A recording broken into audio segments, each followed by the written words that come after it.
Hello friends, welcome to my channel. आज मी तुम्हाला दाखवणार आहे पालक पनीर पराठ्याची रेसिपी। तर ही रेसिपी जेवढी हेल्दी आहे तेवढीच खाण्यासाठी एकदम स्वादिष्ट सुद्धा आहे। तर रेसिपी कुठे स्किप न करता पूर्ण रेसिपी लास्टपर्यंत नक्की बघा। तर पालक पनीर पराठा बनवण्यासाठी मी पहिला पालकची प्युरी तयार करून घेणार आहे, म्हणजेच पालकला ब्लांच करून घेणार आहे। तर ब्लांच करण्यासाठी एका मोठ्या टोपामध्ये मी भरपूर सारं पाणी टाकून घेतलं होतं, जवळजवळ 2 ग्लास पाणी। पाणी चांगलं गरम झालं ना की मग त्याच्यामध्ये अर्धी जुडी पालक टाकून घेतली।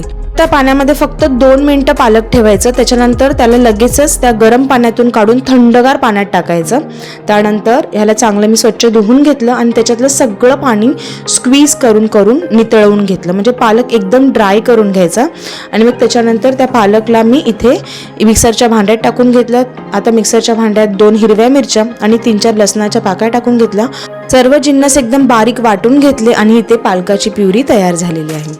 आता मी एका मिक्सिंग बाउलमध्ये अर्धी वाटी पीठ टाकून घेतलं। माझी पिठाची वाटी इथे मोठी होती, जर का छोट्या वाटीने घेत असाल तर एक मोठी वाटी म्हणजे एक पूर्ण वाटी तुम्हाला पीठ घ्यायचं आहे, किंवा तुम्हाला जेवढे बनवायचे आहेत पराठे त्यानुसार घ्यायचे आहे। आता यामध्ये मी चवीनुसार मीठ टाकून त्या मिठाला चांगलं पिठामध्ये मिक्स करून घेतलं आणि जी पालकाची प्युरी तयार करून ठेवलेली ना ती पूर्ण प्युरी पिठामध्ये टाकून घ्यायची आहे। आता ह्याच्यामध्ये अजिबात पाण्याचा वापर न करता प्युरीमध्ये जेवढा पाण्याचा अंश आहे ना त्याच्यामध्येच हे पीठ चांगलं मळून घ्यायचं आहे। म्हणजे काय होतं की जर तुम्ही वरून पाणी टाकलं ना की पीठ एकदम असं सैल होतं, पराठे व्यवस्थित बनत नाही, पराठे फाटतात। म्हणून जेवढं होईल तेवढं या प्युरीमध्येच पीठ चांगलं मळून घ्यायचं आणि मग जर तुम्हाला वाटलं की पीठ खूपच घट्ट झाले मग यात पाणी टाकायचं आहे। आता माझं पीठ मळून झाल्यानंतर मी याच्यामध्ये 1 चमचा तेल टाकलं आणि पिठाला चांगलं 5 मिनिटं मळून घेतलं। त्यानंतर ह्याला मी साईडला ठेवून घेतलं। पराठ्याच्या स्टफिंगसाठी एका प्लेटमध्ये इथे मी 1/2 किलो पनीरला किसून घेतलेलं आहे। तुम्हाला मॅश करून टाकायचं असेल ना पनीर तर तुम्ही तसंही टाकू शकता, पण मी इथे त्याला किसून घेतलं होतं, म्हणजे एकसारखंच आपल्याला जे पनीर आहे ते किसून मिळतं। आता ह्यामध्ये एक बारीक चिरलेला कांदा टाकून घेतला, त्याचबरोबर भरपूर सारी मी इथे कोथिंबीर बारीक चिरलेली टाकून घेतली। मुठभर कोथिंबीर टाकली तरी हरकत नाही।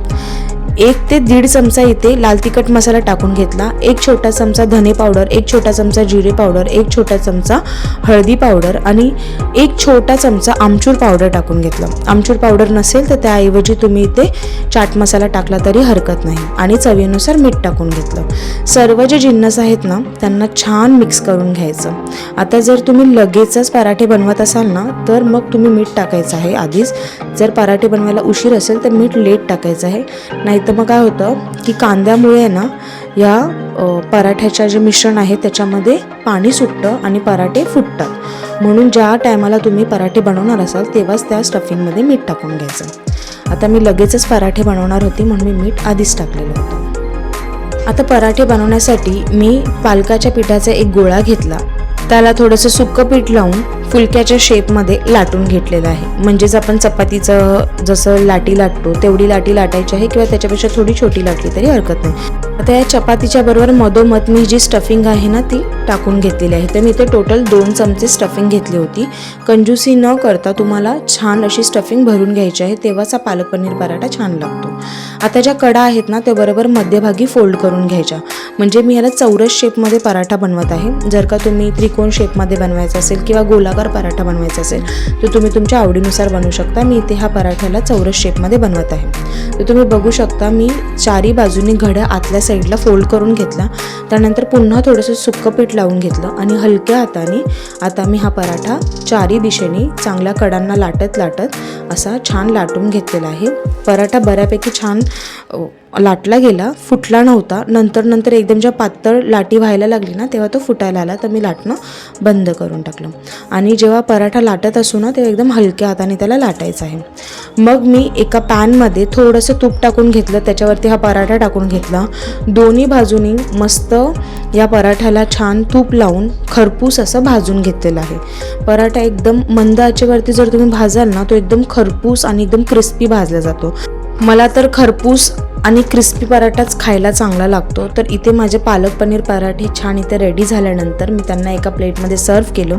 शेजवान चटणी किंवा लोणचं किंवा मग सॉसबरोबर तुम्ही ह्या पराठ्याला एन्जॉय करू शकता। खाण्यासाठी एकदम उत्तम आणि डिलिशियस असा लागतो।